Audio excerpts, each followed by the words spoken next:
Stock market में पैसा बनाना शायद उतना मुश्किल नहीं है, पर लूज़ करना तो बहुत ही ईजी है। बेंजामिन ग्राहम कहते हैं, मार्केट से ज़्यादा डेंजरस कुछ और नहीं है एक्सेप्ट मे बी आप खुद। आज के वीडियो में we are diving into the intelligent investor, the book जो वॉरेन बफेट खुद अपने इन्वेस्टिंग करियर की बाइबल मानते हैं। तो चलिए टॉपिक नंबर 1 की तरफ, इन्वेस्टमेंट वर्सेस स्पेकुलेशन। सबसे पहला और सबसे ज़रूरी कॉन्सेप्ट, इन्वेस्टर और स्पेकुलेटर में फ़र्क करना होता है, और ट्रस्ट मी, ये फ़र्क समझना ही हाफ बैटल जीतने जैसा है। बेंजामिन ग्राहम क्लियरली बोलते हैं, An investment operation is one which, upon thorough analysis, promises safety of principal and an adequate return. Anything else is speculation. मतलब, अगर तुम एनालिसिस के बिना बस हियरसे पे या किसी हॉट टिप पे स्टॉक में लगा रहे हो, तो भैया इन्वेस्टिंग नहीं, तुम स्पेक्यूलेशन कर रहे हो। अब स्पेक्यूलेशन करना गलत नहीं है, पर समझ के करनी चाहिए। प्रॉब्लम तब होती है जब लोग अपने स्पेक्यूलेटिव डिसीजंस को इन्वेस्टमेंट बोल के जस्टिफाई करते हैं, जैसे कि ये स्टॉक नेक्स्ट बिग थिंग है, अभी लो कॉस्ट पे है, कल जंप लेगा। और जब क्रैश होता है तब बोलते हैं मुझे कौन सी टाइम मशीन मिली थी। ग्राहम कहते हैं मार्केट में 2 लोग होते हैं, यानी 2 टाइप के लोग, जो रिस्क समझ के लेते हैं और जो रिस्क लेते हैं बिना समझे। गेस करो कौन ज़्यादा लॉस करता है।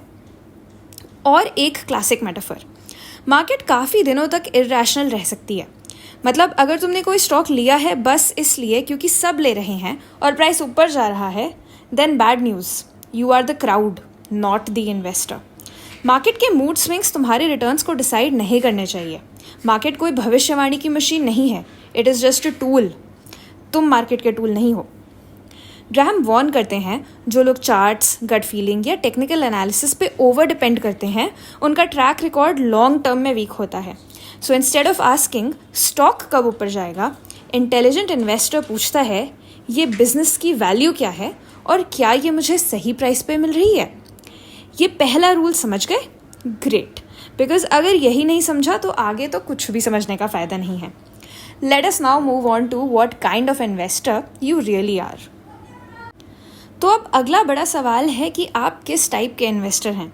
ग्राहम डिफाइन करते हैं 2 investor types, defensive investor and enterprising investor. और दोनों के लिए ही अलग स्ट्रैटेजी होनी चाहिए, क्योंकि दोनों की लाइफ, टाइम और टेम्परामेंट अलग होती है। डिफेंसिव इन्वेस्टर वो होता है जो सेफ गेम खेलना चाहता है। उसका मेन गोल होता है कैपिटल का लॉस ना हो, रेगुलर इनकम मिले और इन्वेस्टिंग में ज़्यादा दिमाग और दिन का वक्त ना लगे। ये पर्सन मार्केट के मूड स्विंग्स में घुसना ही नहीं चाहते। इसलिए ग्राहम रेकमेंड करते हैं कि डिफेंसिव इन्वेस्टर अपना पोर्टफोलियो सिंपल रखें, 50% हाई ग्रेड बॉन्ड्स और 50% डाइवर्सिफाइड लार्ज कैप स्टॉक्स, और हर 6 महीने या साल में रीबैलेंस करें अगर रेशियो शिफ्ट हो गया हो। फॉर एग्जाम्पल, अगर मार्केट बूम हुई और स्टॉक्स हो गए 60% ऑफ द पोर्टफोलियो, तो थोड़ा स्टॉक सेल करके बॉन्ड्स से लो and go back to 50-50। Simple, peaceful, long term में effective. Enterprising investor on the other hand थोड़ा ज़्यादा एफर्ट डालने को तैयार होते हैं। That person is not scared of digging into financial reports, reading balance sheets और अंडरवैल्यूड स्टॉक्स ढूंढने में टाइम लगाना। ग्राहम बोलते हैं, अगर तुम्हारा इंटरेस्ट जेन्युइन है और तुम टाइम और एफर्ट कंसिस्टेंट डाल सकते हो, तभी ये पाथ चूज़ करो। लेकिन वार्निंग, एंटरप्राइजिंग इन्वेस्टर बनना कूल लगता है, लेकिन रियल लाइफ में काफ़ी डिमांडिंग है। रिसर्च, पेशेंस एंड कंट्रोल चाहिए, वरना स्पेकुलेशन और ओवर ट्रेडिंग का रिस्क बढ़ जाता है। एक और misconception, people think enterprising investor will always earn much better returns, but Graham frankly बोलते हैं कभी कभी पैसिव इन्वेस्टिंग भी बेटर रिजल्ट्स दे सकती है, स्पेशली जब मार्केट अनप्रेडिक्टेबल हो। So unless you are ready for consistent effort, don't choose this path out of ego. In short, defensive investor is equal to steady, safe, stress free. Enterprising investor, active, analytical, high effort but potentially high reward. अपने आप से honestly अब आपको पूछना चाहिए कि आपके पास time कितना है, पेशेंस कितना है, और क्या आप लॉसेस को इमोशनली हैंडल कर सकते हैं। बिकॉज ये गेम सिर्फ दिमाग का नहीं है, ये गेम डिसिप्लिन का है। अब आता है इन्वेस्टिंग का सबसे फिल्मी lesson, mister market. Benjamin Graham ने मार्केट को एक्सप्लेन करने के लिए एक क्लासिक कैरेक्टर बनाया है, मिस्टर मार्केट।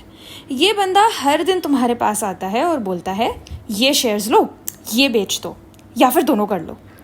और हर दिन इसका मूड अलग ही होता है, कभी ओवरली एक्साइटेड, कभी डिप्रेस्ड और कभी कभी बिल्कुल ही इरेशनल। कल तक जिसका प्राइस 100 था, मिस्टर मार्केट आज कहते हैं कि 150 दे दो, और अगले दिन वो ही स्टॉक को 80 में बेचने आ जाते हैं बिकॉज उनका मूड ख़राब है। मतलब मार्केट का मूड तुम्हारे दिमाग का फ्यूज़ उड़ा सकता है अगर तुम इमोशनली इन्वॉल्व हो गए। तो ग्राहम बोलते हैं मिस्टर मार्केट आपका पार्टनर है, उसका काम है ऑफर्स देना, आपका काम है डिसाइड करना। अगर उसका ऑफ़र सही लगे एक्सेप्ट करिए, अगर नहीं तो इग्नोर कर दीजिए, बस इतना ही। उसके मूड स्विंग्स के साथ हमें झूले नहीं झूलने हैं। फॉर एग्जाम्पल, मार्केट बूम कर रही है, लोग कहते हैं अभी सब कुछ बाय कर लेना चाहिए, फिर क्रैश आता है, पैनिक, सेल कर दो। ये सब रिएक्शंस हैं, स्ट्रैटेजी नहीं है। कोई ना कोई सेक्टर, कोई ना कोई स्टॉक ऊपर नीचे होता रहेगा। इंटेलिजेंट इन्वेस्टर रिएक्ट नहीं करते, ऑब्जर्व करते हैं। जब सब डर रहे होते हैं तब वो कामली अपॉर्चुनिटी देख रहे होते हैं, और जब सब ग्रीडी हो रहे होते हैं तब वो अलर्ट हो जाते हैं। ये माइंडसेट काफ़ी पावरफुल है, क्योंकि मोस्ट लोग मार्केट को एक प्रेडिक्शन मशीन समझते हैं कि ये स्टॉक ऊपर जाएगा कि नहीं, अगला बुल रन कब आएगा। बट ग्रैहम कहते हैं कि मार्केट आपके कंट्रोल में नहीं है, पर आपका बिहेवियर आपके कंट्रोल में ज़रूर है। तो मिस्टर मार्केट को समझिए, बट उससे इमोशनली मत जुड़िए। वो आपका दोस्त हो सकता है, पर स्लाइटली पागल दोस्त। तो कभी भी सच बोल सकता है, पर हर वक्त उसकी नहीं सुननी चाहिए। नेक्स्ट अप है मार्जिन ऑफ सेफ्टी। अब तक हमने मार्केट के मूड स्विंग्स को समझा है, और अब हम आते हैं प्रोटेक्शन मोड में, बिकॉज मार्केट तो अनप्रेडिक्टेबल है और इन्वेस्टर का पहला काम है लॉस से बचना। ग्राहम कहते हैं सबसे important concept in investing is margin of safety. ये एक प्रोटेक्टिव बफर होता है जो आपको गलती होने पर भी बचा सकता है। सोचो, फॉर एग्जाम्पल, एक ब्रिज है जिस पे आप मैक्सिमम टू मैक्सिमम 10 टन्स तक की गाड़ियाँ चला सकते हैं, उतना ही वेट वो ले सकता है। तो अब आप क्या उस पर एग्जैक्टली 10 टन की ट्रक्स भेज देंगे? नहीं ना। हम सोचेंगे कि 7-8 टन तक का ट्रक होना चाहिए, बाकी थोड़ा रिस्क के हिसाब से हम कम रखेंगे, और to be on the safe side, क्योंकि क्या पता कोई और इनविजिबल रिस्क हो, कोई नट बोल्ट लूज हो, कोई वेयर एंड टेयर हो जो हमें नहीं पता। तो हम थोड़ा इन द सेफ्टी साइड चलते हैं। इन्वेस्टिंग में भी यही लॉजिक अप्लाई करना है। लेट्स से कि एक कंपनी की इंट्रिंसिक वैल्यू है ₹100 पर शेयर। अगर आप उसे 95 पे ले रहे हैं, दैट इज़ रिस्की, पर अगर आप उसे 70 to 75 पे ले रहे हैं, that is the margin of safety. ये कॉन्सेप्ट आपको मार्केट के अनसर्टन बिहेवियर से बचाता है, बिकॉज आपके पास एक कुशन होता है। Even if your analysis is a little bit wrong, कुछ आपने गलत उसकी वैल्यू कैलकुलेट कर ली है, तो आपका सारा पैसा नहीं डूबेगा। और ये सिर्फ नंबर्स का गेम नहीं है, it is a mind set. मतलब आप ओवर हाइप में नहीं आ रहे हैं, आप सेफ जोन में ऑपरेट कर रहे हैं। इसका मतलब ये भी नहीं है कि आप सिर्फ अल्ट्रा चीप स्टॉक्स ही लें। मार्जिन ऑफ सेफ्टी का मतलब है कि वैल्यू के कंपैरिजन में जो है आपका प्राइस अट्रैक्टिव होना चाहिए, क्वालिटी बिजनेस हो, सस्टेनेबल हो, और प्राइस उसके वैल्यू से थोड़ा नीचे हो, तब जाके इंटेलिजेंट इन्वेस्टर ही एंट्री लेते हैं। रियल लाइफ में इसका यूज़ कहाँ होता है? जैसे जब मार्केट पैनिक में है, या फिर जब अच्छी कंपनीज टेम्पररी ट्रबल में हैं, जब सब सेल कर रहे हैं और आप कामली इवैल्यूएट कर रहे हैं। ग्राहम बोलते हैं margin of safety is the central concept of investing. मतलब अगर एक कॉन्सेप्ट याद रखना है इस पूरी किताब से, तो यही होना चाहिए, मार्जिन ऑफ सेफ्टी। इन्वेस्टिंग कोई कसिनो का गेम नहीं है, ये एक डिसिप्लिन है जिसमें हर डिसीजन के पीछे एक क्वेश्चन होना बहुत ही ज़रूरी है। और क्वेश्चन कंफर्ट के लिए सिर्फ नहीं होता है, वो आपके कैपिटल को बचा के रखता है। तो अब आते हैं मुद्दे की बात पे, जिसका शायद हम सब बेसब्री से इंतज़ार करते हैं हर टाइप की इन्वेस्टमेंट वीडियो में, कि किस टाइप के स्टॉक्स को लेना चाहिए। मार्केट में हर दिन नए IPO, ट्रेंडिंग स्टॉक्स और यूट्यूब वाले नेक्स्ट मल्टी बैगर बोलते ही रहते हैं, पर ग्राहम कहते हैं कि fancy names don't make strong investments. सबसे पहला प्रिंसिपल किसी भी स्टॉक को इन्वेस्टमेंट के लिए चूज़ करने का ये है कि don't chase popularity, look for value.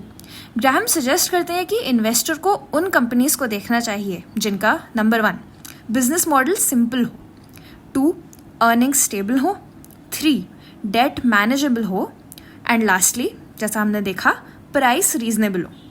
मतलब no hype, no drama, just solid fundamentals. अब ये कैसे समझें? ग्राहम सजेस्ट करते हैं कुछ फिल्टर्स। सबसे पहले है कंपनी का size. Avoid very small and very volatile firms. फिर आप उनके अर्निंग्स का रिकॉर्ड देख सकते हैं। एटलीस्ट पास्ट 10 ईयर्स में कुछ प्रॉफिटेबल ऑपरेशंस उनके रहे हों। डिविडेंड हिस्ट्री उनकी अच्छी होनी चाहिए। कंसिस्टेंट पे आउट्स स्ट्रेंथ शो करते हैं। And moderate price to earnings ratio, low price to book ratio. और सबसे बड़ा रेड फ्लैग क्या होता है स्टॉक्स का? स्टोरी स्टॉक्स, यानी वो स्टॉक्स जो सिर्फ हेडलाइंस में हैं, जिनके बारे में लोग कहते हैं ये अगला टेस्ला बनेगा, AI plus blockchain plus metaverse, moon shot. भाई ग्राहम कहते हैं स्टोरी बेचने वाले ज़्यादा होते हैं पर डिलीवर करने वाले कम।